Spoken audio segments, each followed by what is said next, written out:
গল্প নিয়ে হাজির হলাম। গল্পটি শোনার মতো, আশা করি তোমাদের দাঁড়িয়ে যাবে এবং তোমরা হাতের কাজ করতে সবাই হেডফোন নিয়ে বসে যাও। যদি আমার গল্প শুনে মজা পাও তাহলে অবশ্যই আমার চ্যানেলটি সাবস্ক্রাইব করবে। তো চলো বন্ধুরা, আমরা কথা না বাড়িয়ে আসল গল্পে চলে আই। আমার নাম স্নেহা। বড়লোক পরিবারের 4 ভাইয়ের একমাত্র বোন। বাবা মা অনেকদিন আগেই এই পৃথিবী ছেড়ে চলে গেছেন, কিন্তু আমার দাদারা আমাকে বাবা মায়ের অভাব কোনোদিন বুঝতে দেয়নি। আমি এত আদর আর ভালোবাসায় বড় হয়েছি যে তারা কোনো কিছুর অভাব কোনোদিন বুঝতে দেয়নি আমাকে। আমি যা চেয়েছি তাই সাথে সাথে পেয়েছি। আমার বড় দাদা গ্রামের নাম করা মানুষ ছিলেন, আর ছোট 2 দাদা বিদেশে পড়তে গিয়েছিল, কিন্তু আমার পড়াশোনা করতে ইচ্ছে হতো না। আরেক ভাই গ্রামে ডাক্তারি করত। আজকাল দেখি ছেলে হোক বা মেয়ে, সবারই মোবাইল আছে, তাই আমি আমার দাদার কাছে একটা স্মার্টফোন চাইলাম। আমার বড় দাদার সাথে সাথে আমাকে একটা নতুন স্মার্টফোন কিনে দিলেন। এটা পেয়ে আমি অনেক খুশি। আমি অনেক সুন্দরী, তাই নিজের ছবি তুলে ফেসবুকে পোস্ট করতাম, আর অনেক লোকে আমার ছবিতে লাইক এবং কমেন্ট করত। লোকজন আমাকে অনেক পছন্দ করতে শুরু করেছে। একদিন আমি সোশ্যাল মিডিয়ায় অভিষেক নামে একটি ছেলের সাথে কথা বলি। সে অনেক বুদ্ধিমান, ও আমাকে বুঝিয়েছিল যে ছবি ফেসবুকে আপলোড করা ঠিক না। তারপরে সোশ্যাল মিডিয়া থেকে আমার সব ছবি ডিলিট করে দিয়েছি। আস্তে আস্তে অভিষেকের সাথে আমার বন্ধুত্ব বাড়তে থাকে, এবং আমাদের বন্ধুত্ব কখন ভালোবাসায় পরিণত হয় বুঝতেই পারিনি। তার সাথে প্রতিদিন ফোনে কথা বলতাম আর ঘন্টার পর ঘন্টা গল্প করতাম। আমি গ্রামের মেয়ে আর অভিষেক শহরের ছেলে, আমরা দুজনেই একে অপরের ভালোবাসায় পড়েছি। একদিন আমি জানতে পারলাম আমার দাদা গ্রামের উকিলের সাথে আমার বিয়ে ঠিক করেছেন, কিন্তু আমি অভিষেককে ভালোবাসি, তাই অন্য কাউকে বিয়ে করব কিভাবে? আমি আমার বৌদিকে অভিষেকের কথা বললাম। যখন বৌদি দাদাকে বলল অভিষেককে আমি ভালোবাসি, তখন দাদা আমার হাত থেকে মোবাইলটা নিয়ে নিল, আমাকে বলে, ওই ছেলের সাথে কথা বলবি না, ফেসবুক দেখে কারোর সাথে ভালোবাসা করা ঠিক না। এই ধরনের মানুষরা সব সময় খারাপ হয়, যারা মেয়েদেরকে ভালোবাসার জালে ফেলে প্রতারণা করে। কিন্তু অভিষেক এরকম না। আমি দাদাকে বোঝানোর অনেক চেষ্টা করেছি, কিন্তু দাদা আমার কোনো কথা শোনেননি। দাদা আমাকে অভিষেককে ভুলে যেতে বলেছিলেন, কিন্তু আমি ভুলতে পারিনি। একথা আমি অভিষেককে বললে অভিষেক আমাকে বাড়ি থেকে পালিয়ে যেতে বলে। আমি দাদাকে অনেক বোঝানোর চেষ্টা করেছি, কিন্তু দাদা বোঝেননি। তাই একদিন রাতের অন্ধকারে বাড়ি থেকে পালিয়ে অভিষেকের দেওয়া ঠিকানায় পৌঁছাই। অভিষেকের সাথে দেখা হওয়াতে আমি অনেক খুশি, কারণ অভিষেককে প্রথমবার দেখেছি। আমাকে দেখে অভিষেকও অনেক খুশি। অভিষেকের পরিবারে কেউ নেই, ও একটা ভাড়া বাড়িতে থাকে। আমরা দুইজনে কোর্ট থেকে বিয়ে করে নিই, স্বামী স্ত্রী হই। সংসারকে সুন্দরভাবে চালানোর জন্য অভিষেক অনেক পরিশ্রম করত। আমি অভিষেকের সাথে অনেক খুশি। আমি বাড়ি থেকে পালিয়ে এসেছি, তাই হয়তো আমার দাদারা আমাকে খুঁজে বের করার চেষ্টা করেছে, কিন্তু তাতে আমার কিছু যায় আসে না। আমি আমার স্বামীকে নিয়ে খুশি। অভিষেক ও আমার অনেক যত্ন নিত। আমি আমার জীবনে এই সিদ্ধান্ত নেওয়ার জন্য কখনো দুঃখ করিনি, কিন্তু একদিন আমার সাথে এমন ঘটনা ঘটল যা আমি কখনো কল্পনাও করিনি। একদিন আমি ফোন পেলাম, আমার স্বামীর অ্যাক্সিডেন্ট হয়েছে। আমার পায়ের নিচ থেকে মাটি সরে গেল। দৌড়াতে দৌড়াতে হাসপাতালে গিয়ে দেখি আমার স্বামী জীবনের শেষ পর্যায়ে এসে পড়েছে। মানে আমার সারা জীবন নষ্ট হয়ে গেছে, যার জন্য আমি গ্রাম থেকে শহরে এসেছি। আজ সে আমাকে একা রেখে চলে গেছে। কাঁদতে কাঁদতে আমি জ্ঞান হারিয়ে ফেলেছি। সেই অবস্থাতেই স্বামীর শেষকৃত্য করেছি, কারণ এই শহরে আমার স্বামীর নিজের কেউ নেই, আর আমারও স্বামী ছাড়া কেউ নেই, কিন্তু সেও আমাকে ছেড়ে চলে গিয়েছে। এখন আমি সম্পূর্ণ একা। আমি কখনো ভাবিনি আমার সাথে এমন হতে পারে। আমি তেমন একটা শিক্ষিত না, এবং আমার যা কিছু আইডি ছিল সব দাদাদের বাড়িতে, আর আইডি না থাকায় আমি কোনো কাজও পাচ্ছি না। বিয়ের মাত্র 2 মাস পরে অভিষেক এই পৃথিবী থেকে চলে যাওয়ার পরে আমি দাদাদের সাথে যোগাযোগ করার চেষ্টা করলে তারা আমাকে অস্বীকার করে, বলে, তুই আমাদের জন্য মরে গেছিস, তুই আর এ বাড়িতে পা দিবি না। আমরা সারা গ্রামে বলে দিয়েছি তুই এই পৃথিবী ছেড়ে চলে গেছিস, আর একটা মৃত্যু মানুষকে এনে গ্রামের সবাইকে দেখিয়েছি। আমি জানতাম যে দাদাদের কাছ থেকে আমি এইরকমই উত্তরই পাব, কিন্তু আমি এখন কিভাবে বাঁচব? আমার মাথায় তো সমস্যার পাহাড় নেমে এসেছে। অভিষেক এই পৃথিবী থেকে চলে গেছে 1 মাস হয়ে গেছে। কয়েকদিন আশেপাশের লোকজন আমাকে সাহায্য করে, কিন্তু কতদিন এভাবে কেউ সাহায্য করতে পারে? আমি ঘরের কিছু জিনিসপত্র বিক্রি করে কোনরকম খেয়ে পরে বাঁচতে থাকলাম। কিন্তু ঘর ভাড়া না দেওয়ায় একদিন বাড়িওয়ালা আমাকে বাড়ি থেকে বের করে দিলেন। এখন এমন খারাপ দিন এলো যে আমি রাস্তায় ভিক্ষা করতে বাধ্য হলাম। যখন কেউ খাবার দিত তখনই খেতাম, না হলে না খেয়ে ঘুরে বেড়াতাম। আমার থাকার জায়গা ছিল না, তাই রাস্তায় দিনরাত পড়ে থাকতাম।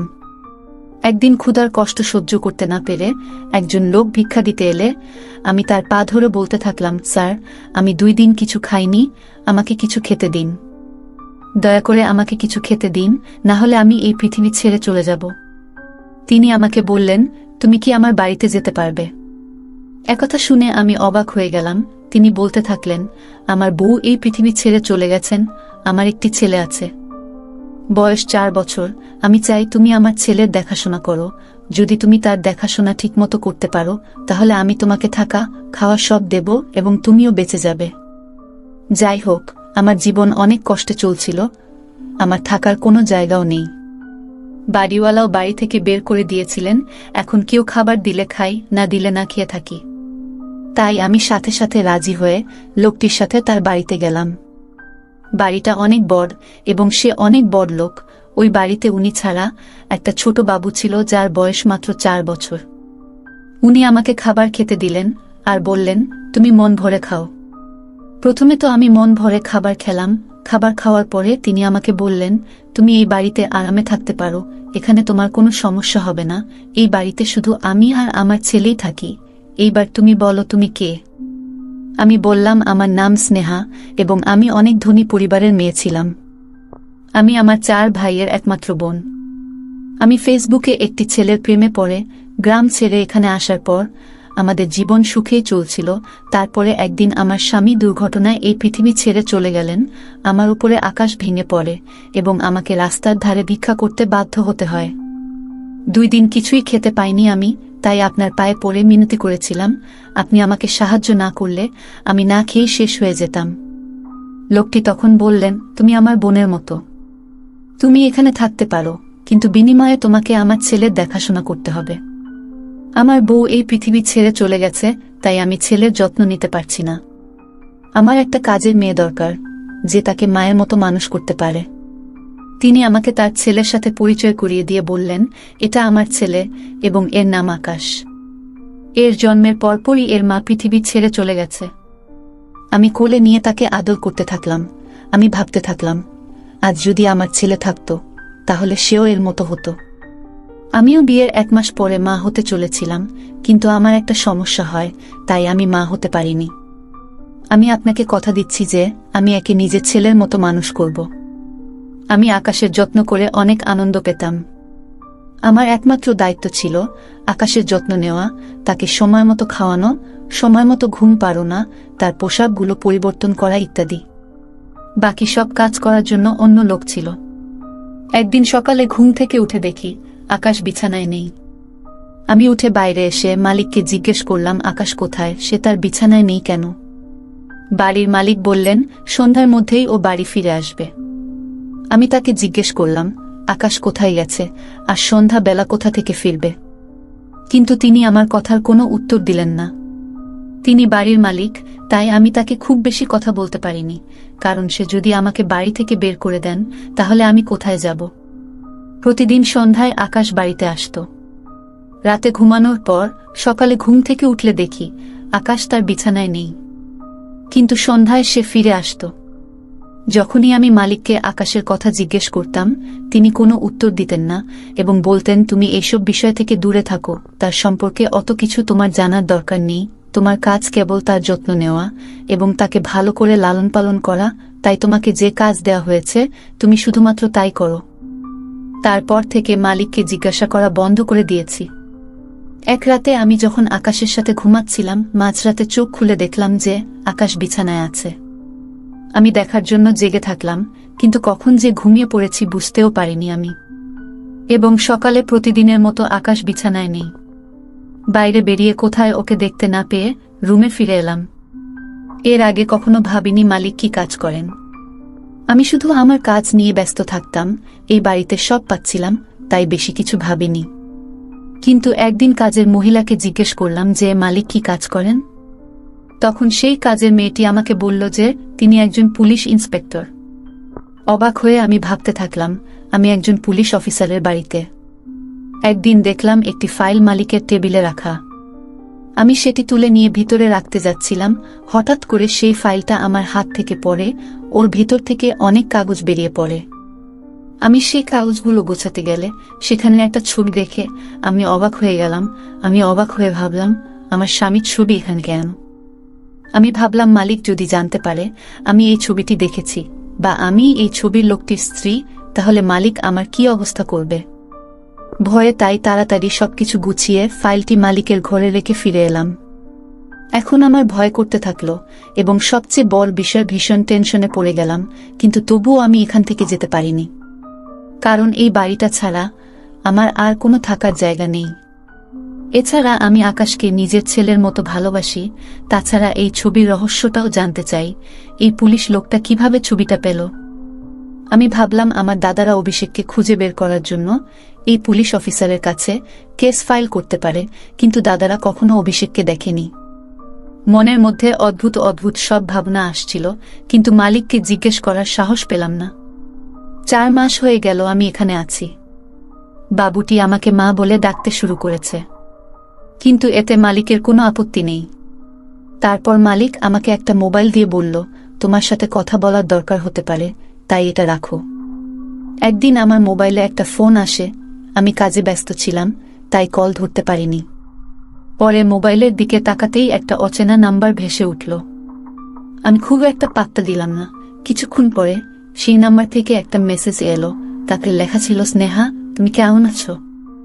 অনেক অবাক হলাম, ভাবলাম হয়তো এখানকার কোনো কাজের মেয়ে আমার সাথে মজা করছে, তাই আমি ওই মেসেজের রিপ্লাই দেইনি। এরপর প্রতি রাতে এই নাম্বার থেকে মেসেজ আসতে থাকে। মেসেজে নানা রকমের কথা, আমার পুরানো জীবন এবং মাঝে মাঝে আমার দাদাদের সম্পর্কে বিভিন্ন কথা। আমার স্বামী একমাত্র ব্যক্তি ছিলেন যিনি আমার সম্পর্কে এইসব কথা জানতেন। আমার সাথে যা ঘটছে তাতে আমি ভয় পেয়ে গেলাম। জানি না কে সে আর কেন সে আমাকে বিরক্ত করছে। সে বলতো, তুমি আমাকে তোমার বন্ধু মনে করতে পারো, তোমার কোনো সমস্যা হলে আমাকে মেসেজ করে জানিও, আমি তোমার সব সমস্যার সমাধান করে দেব। কিন্তু আমি ভয় পেয়ে নাম্বারটি ব্লক করে দিলাম। তারপরে সে আমাকে নতুন নতুন নাম্বার দিয়ে মেসেজ করতে শুরু করে। আমি যত নাম্বার ব্লক করি সে তত নতুন নাম্বার দিয়ে আমার সাথে কথা বলার চেষ্টা করত। সে এমন এমন কথা বলতো যে আমি টেনশনে পড়ে যেতাম। যাই হোক, আস্তে আস্তে আমি তাকে বিশ্বাস করতে শুরু করি এবং তার সাথে কথা বলতে শুরু করি। আমার যে কোনো সমস্যা তার সাথে শেয়ার করি। সে আমার পুরনো জীবনের কথা বলে, আমার সাথে মজা করে। যখন আমি তাকে জিজ্ঞাসা করতাম সে আমার সম্পর্কে এসব কথা কিভাবে জানল, সে আমার প্রশ্নের কোনো উত্তর দিত না, কিন্তু নিজের সম্পর্কে বলতো যে তিনি অবিবাহিত এবং এই পৃথিবীতে তার কেউ নেই। আমারও এই পৃথিবীতে কেউ ছিল না, তাই আমাদের ভালো বন্ধুত্ব হয়ে গেল। আমি চেষ্টা করতাম কারো সামনে তার সাথে কথা না বলতে, সেজন্য আমি তাকে বলেও ছিলাম যে আমি কারো সামনে তার সাথে কথা বলতে পারবো না। সে বলল, ঠিক আছে, রাতে সবাই যখন ঘুমাবে তখনই কথা বলবো। এখন আমরা অনেক রাত পর্যন্ত গল্প করতাম। অনেক রাত পর্যন্ত গল্প করার কারণে ঘুম ভাঙতে দেরি হতো। সকালে ঘুম থেকে উঠে আকাশকে দেখতে পেতাম না। আমি তার সাথে এ বাড়ির বিষয়ে কোনো কথা বলতাম না, কারণ আমি এই বাড়ির নুন খাচ্ছিলাম। আর সে কে তাকে আমি চিনতাম না। সে আমাকে নিজের সম্পর্কে যা বলেছিল তা সত্যি কিনা জানি না। এটা আমার জন্য শুধু সময় পার করা। সারাদিন একা একা বিরক্ত হতাম। আকাশও সন্ধ্যায় বাড়ি ফিরত, আর কাজের মেয়েরা ঘরের সব কাজ করত, তাই ওর সাথে কথা বলে সময় পার করতাম। 2-3 দিন ধরে ও আমাকে বলতো আমার সাথে দেখা করতে চায়, কিন্তু আমি তার সাথে দেখা করতে রাজি হতাম না। তাই সে বলতো সে আমার সাথে দেখা করতে আমি যেখানে থাকি সেখানে আসবে। একদিন সন্ধেবেলা আকাশ বাড়িতে আসার পর মালিক আমাকে সন্ধ্যার খাবারের ব্যবস্থা করতে বললেন, কারণ আমার বেস্ট ফ্রেন্ড অনেকদিন পর আমার বাড়িতে আসছে। তাই আমি চাই তুমি নিজের হাতে তার জন্য ভালো ভালো খাবার তৈরি করো।